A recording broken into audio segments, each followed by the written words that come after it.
Hey mga brods, isa nga sa mga pinaplano ngayon ng SMB ay talagang magdagdag ng panibagong shooter sa kanila. Hindi naman nagkakalayo ang edad ng mga ito. So ito namang si Alain Maliksi mga brods, ang isa nga sa mga minamata ngayon ng SMB dahil open na nga rin ng SMB sa mga tradings mga brods dahil nauna na nga ang Magnolia Chicken Templados Hotshot sa mga kabrods. Kaya ito na ang SMB at Hinebra ngayon. So si Maliksi ay gusto nga itong itrade din ng Meralco Boats, di ba nga, bali-balita rin, pati rin ito pong si Chris Newsome. So ito nga ang SMB ngayong season kasi, kailangan din nila ng panibagong shooter. So kumbaga di ba mga brods, tandaan nyo naman sa SMB, kapag may edad ka na, ay talagang iti-trade at iti-trade ka. Arwin Santos, Alex Cabagnot, nasa na sila ngayon mga kabrods, di ba?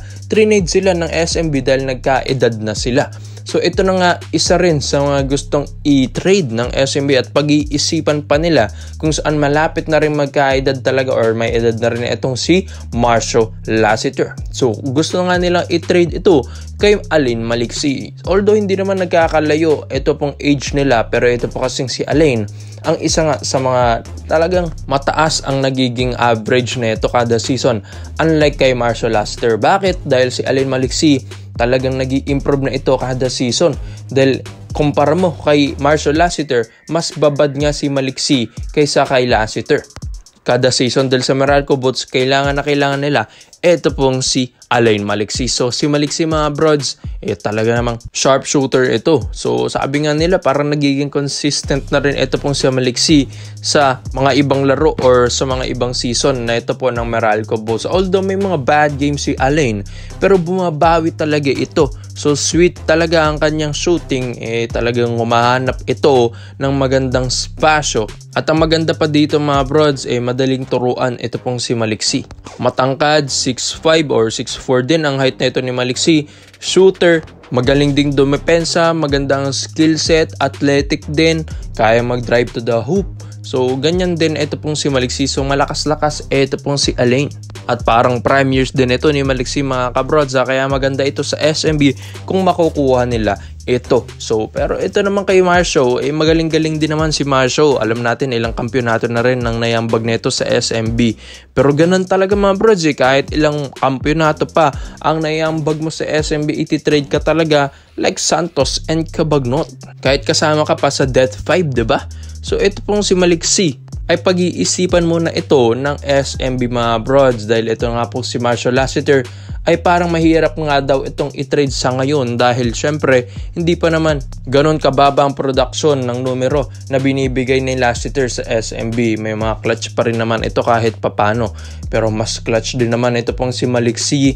Mas prime itong si Maliksi, mas malakas siya ngayon dito kay Marcio Lassiter. Kaya mga brods, hindi rin malabo na ma-trade ito pong si Lassiter kay Alain Maliksi. So ikaw mga brods, sa tingin nyo ba fair ba ang magiging trade na ito? Alain Maliksi for Marcio Lassiter, at sa tingin nyo ba ipupush na ba nila si Alain? Kaya komento mo lang ang opinion mo dito mga brods at isa natin yan.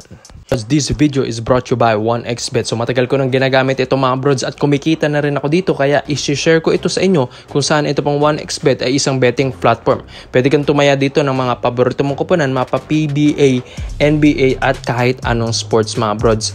So kaya nga para makukuha mo yan, gamitin ang promo code na 1x overrated at saktong-sakto mga brods, may mga PBA games tayo at ito nga mga kabrods.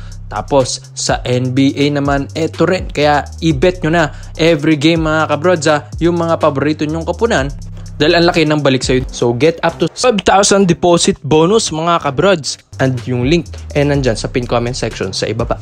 Dito naman po tayo sa kabilang balita naman natin mga brods. Open na nga for a trade or for a help. Ito pong Barangay Nebra San Miguel. Kinumpirma na rin yan ng mga ibang website natin mga brods. At yun nga sa mga susunod na araw, isa sa mga 4 na players na ito ay mapupunta na nga sa Barangay Nebra San Miguel. Isa kay na Deshaun Winston, Dave Morel, ito pong si Javi Gomez de Leaño, or ito pong si Wami Chongson mga brods. So una na nga nating nabalita, ito pong si Javi Gomez de Leaño mga brods. Isa nga itong 6'5 sharp shooter ito ng Terra Firma Jeep mga brods. Walang imposible sa Terra Firma dahil kayang-kaya rin naman nilang makipag-trade dito mga brods. Farm team din itong Terra Firma mga brods. At isa pa dito, yes, injured nga si si Jamie Malonzo. Hindi nga talaga alam kung ano yung exact date or this season ba siya makakabalik mga brods dahil sa kanyang calf injury.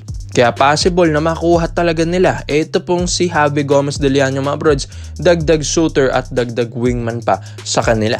So ito rin si Wami Chongson mga brods, nabalita na rin natin dyan dahil alam natin na hindi na rin bumabata si L.A. Tenorio. Isang point guard ito pong si Wami Chongson at ang ganda pa ng ginagawa niya ngayon sa Terra Firma Jeep kaya hindi rin naman ganun kakapitsugin. Ito pong Terra Firma ngayong season kaya umaangat pa rin sila hanggang ngayon. Dahil kay Wami Chongson, one of the best point guard din ito ng Terra Firma as of now. Kaya possible din itong kunin ng Barangay Nebra San Miguel mga kabrods. Kaya ito ay aabangan natin.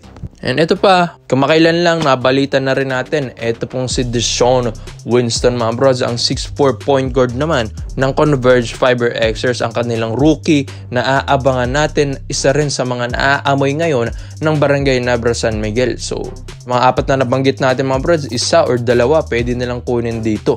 So, ito pong si Deshaun Winston kasi, ang ganda dito ng height ni Deshaun. Isa nga rin sa mga gusto rin nito po ni Coach Tim Cone, yung matatangkad na point guards mga brods, diba? Ito pong si Deshaun, matangkad-tangkad dito mga brods. Malaking bagay ito sa Barangay Nebra San Miguel.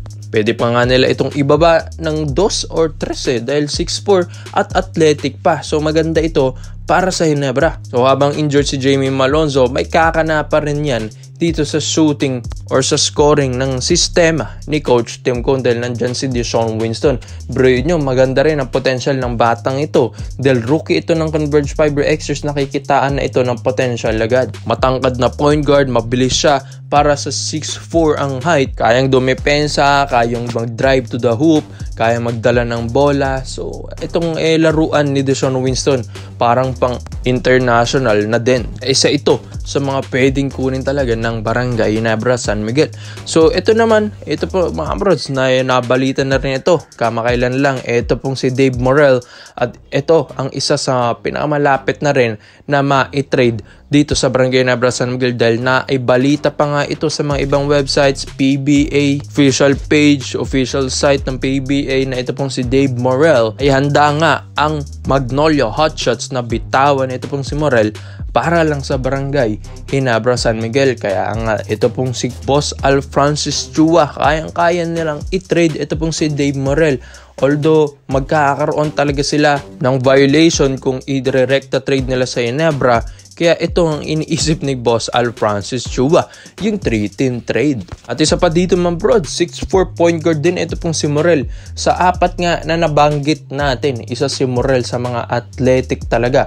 Para sa akin na siya ang pinaka-athletic sa mga apat na pwedeng kunin ng Barangay Nebra kina Chongson, De Leon and Winston dahil ang taas tumalon nito po ni Dave Morrell mga bros kung alam nyo lang. Shooter, magandang court vision, athletic, mabilis. Isa pa dito, 6'4" pa siya. Kaya kung mga bros, sa apat na yun, sa tingin nyo sino ang mapupunta sa Barangay Nebra San Miguel. Salamat po sa panonood mga bros. This is all related highlights and long. I'm out.